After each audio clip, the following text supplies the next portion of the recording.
for anybody who watches this far and this long. Nobody is forcing you, and I wouldn't want to force you even if I could. So if you have watched this far, it's because you want to.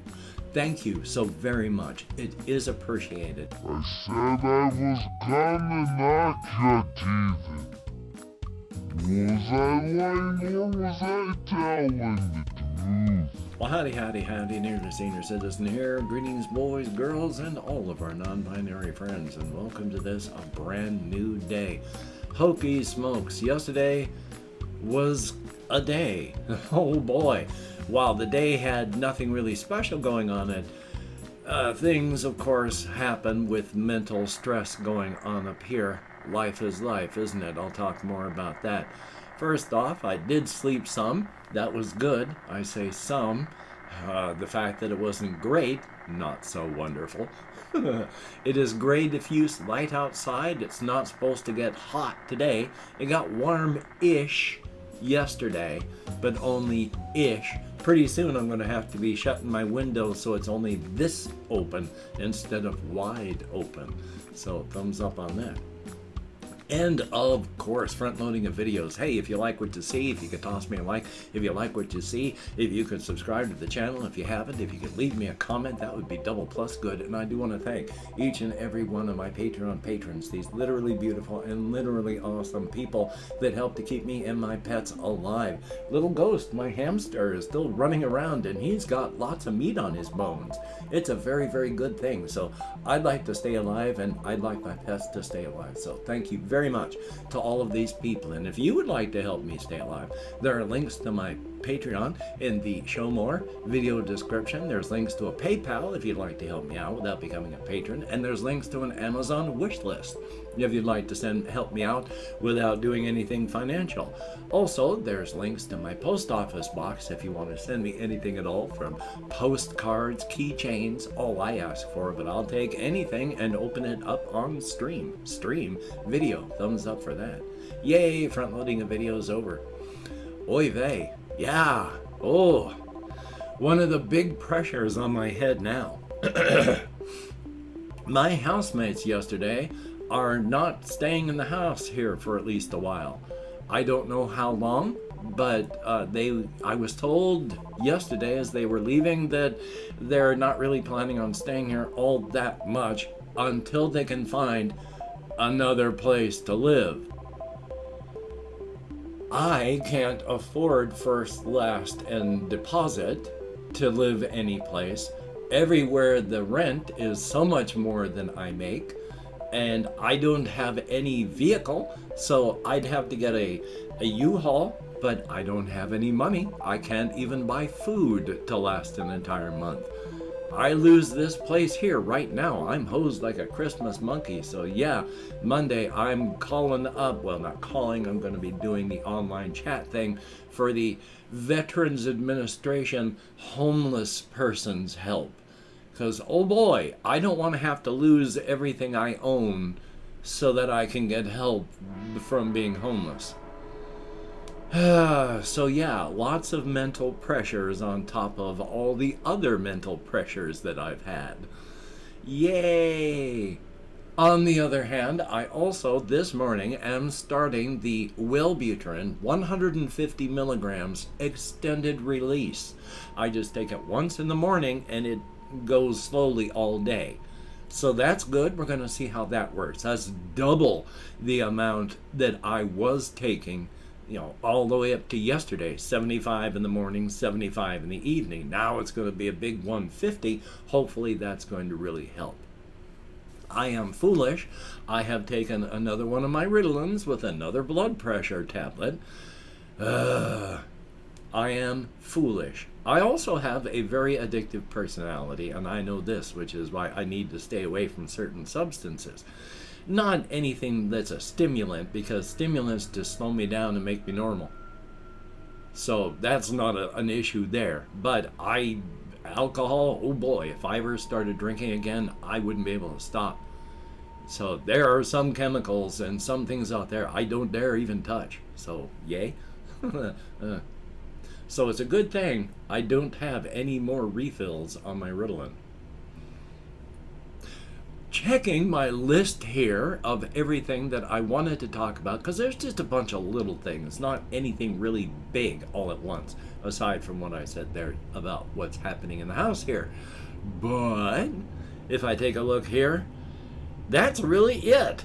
But there's kind of, I was asked by Potatotron in the comments if I would think about playing one of the point and click adventures, especially like one of the newer types of point and clicks that come out.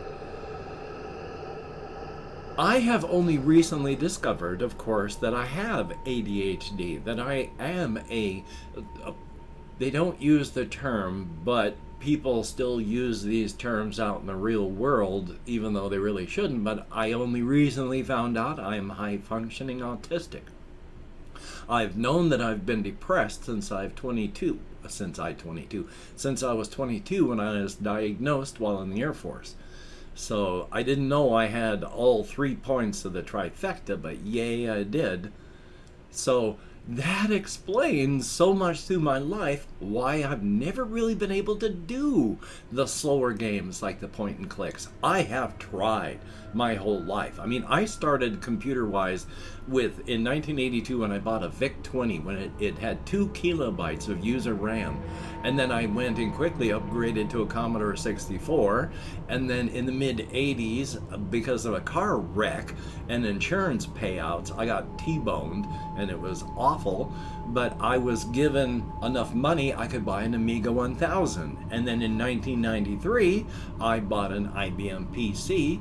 And then in the mid-90s, I went and bought a PS1.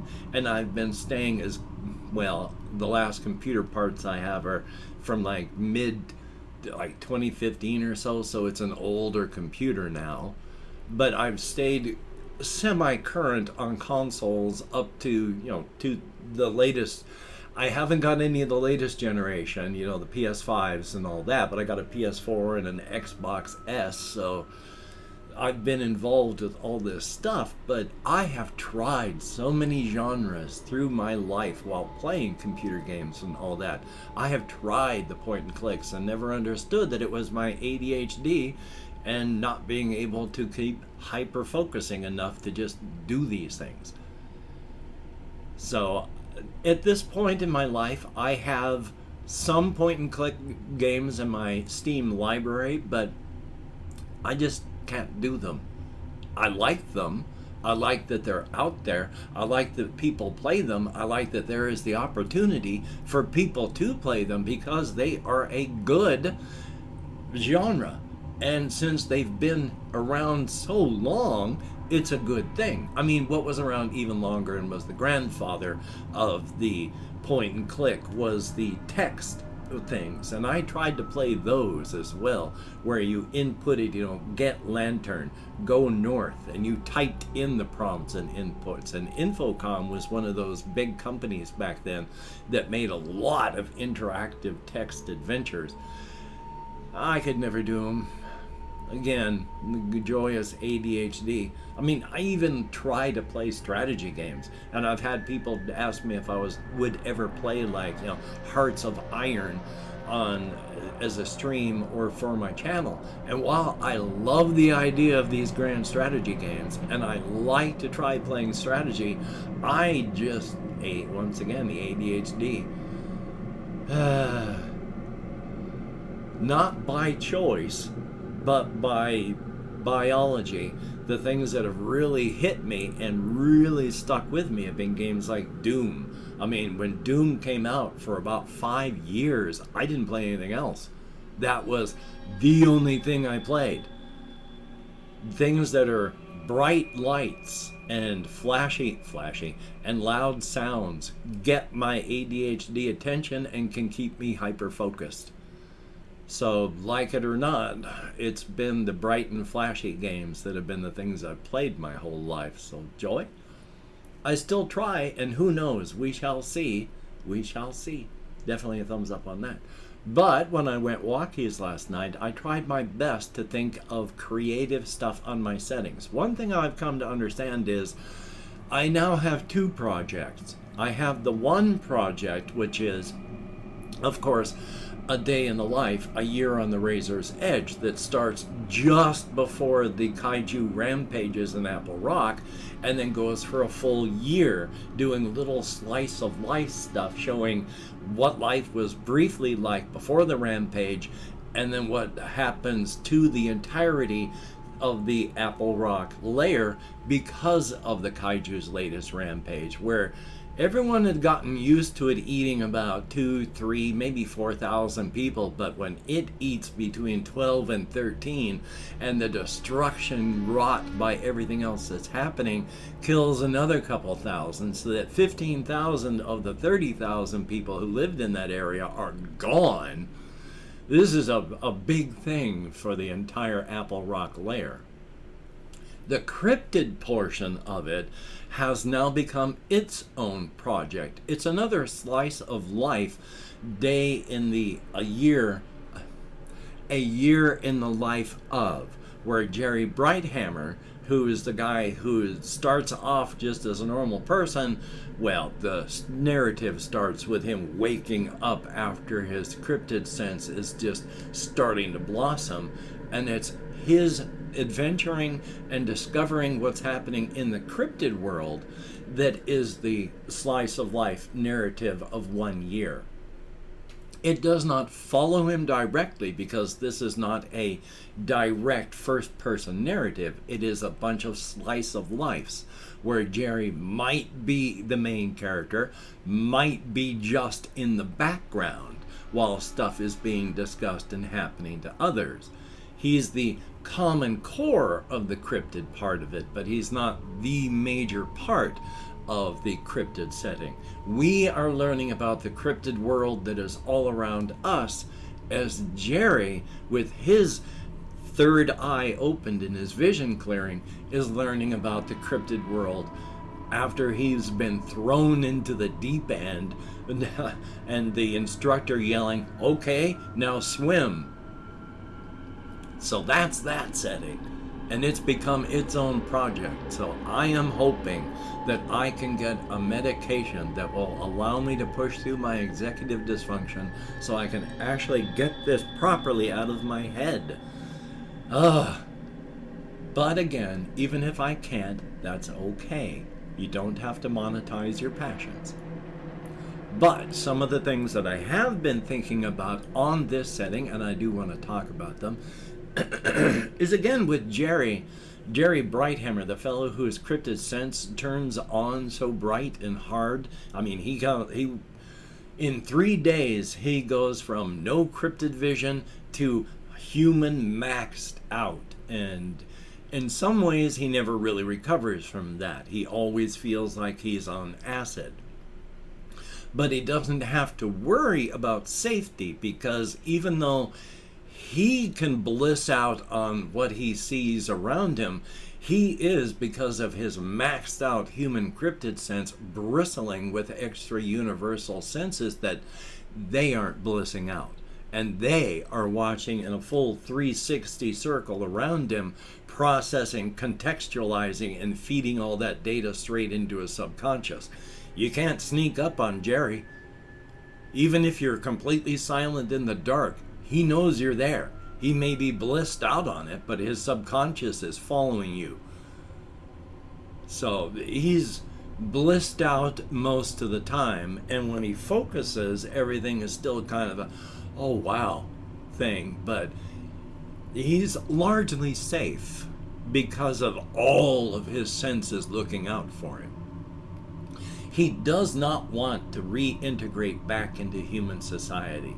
Even though he's terrified most of the time by the stuff that's happening around him, it's also exciting and new and just amazing and different, and he loves that even amidst the terror. He wouldn't want to reintegrate back into human society. He's discovering just how much, even though it's not his world, it's his world. And he wouldn't want to turn his back on it. So thumbs up on that, and we'll see how that works out. As well, continuing, there is some, I've talked about this other character who's Trevor Savick, who lives on the Razor's Edge, has their business in Apple Rock, There's a lot I have to talk about on this one, but one of the things he mentions about liking the cryptid world is it's so clean, because on the Razor's Edge especially, you can stumble across up to 20 half-eaten human corpses in a day on a normal day, and it normalizes. That's not unusual or frightening. You can stumble across these still moistly decaying piles of, well, someone who died and now they're just human remains, and you can stumble across 20 of those, and it's normal. It's become normalized. Because we filter out so much, you forget that there's kind of the smell of torn open meat and decay that fills a lot of the air, because there's so many human corpses around. The Razor's Edge is a dangerous place. But it was about the whole Apple Rock layer thing. Real quickly here, one of the things about the whole inside and the outside and the Razor's Edge between them is we're on the outside, we are one universe. Our twin universe within this setting is the inside. It's a conjoined setting. They are both part of the same universe while being two distinct universes. Kind of conjoined twins. The inside would have been a stunted nothing without the introduction of a busload of extra universal energy that poured in during its configuration. Inside the inside, this infinite ocean of potential and possibility is infinite because it started at the beginning of the universe. It will last until the universe ends. The universe has a beginning and an end, but during its existence, that pool will always be there. Within those terms, it is infinite. But within the Razor's Edge, there is the one layer, and reality has many layers because there is so much there. But from the inside on our world, when you walk through the door in Brookerton, South Carolina, you walk into the Razor's Edge. And 500 kilometers away from where you enter is the center where Apple Rock, the city, is. And then 500 kilometers past that, to the further east, is the door to the inside. Now, because the Apple Rock layer is attuned out here, it's all one solid layer from outside to the Razor's Edge to where it hooks to the crossroads to the inside. Everything is attuned because we are out here, and the Apple Rock layer is attuned to humanity and the outside. And 500 kilometers away from Brookerton, South Carolina, is the kaiju that's in Apple Rock that nobody knows is a fallen and chained, dark and malevolent god of death and destruction. It has the powers, untold powers of death, the untold powers to sustain. The only thing it cannot do is create. It is the most powerful and malevolent creature in the entirety of the Razor's Edge. And it's only 500 kilometers away from Brookerton, South Carolina. Thumbs up for that. And of course, I've opened up 24 hours worth of comments in my community tab. Going to go through and thank however many people have left me comments in the past 24 hours. It's never many, but as long as it's more than 0, thank you all so very much. And of course, I want to thank you again for anybody who watches this far and this long. Nobody is forcing you, and I wouldn't want to force you even if I could. So if you have watched this far, it's because you want to. Thank you so very much. It is appreciated. I do my vlogging and my gaming to keep myself centered and grounded. Without this routine and habit, I would be lost. Thank you so very much. It is appreciated. If I mispronounce your username, there is no disrespect is intended, and even though I count in American Sign Language, well.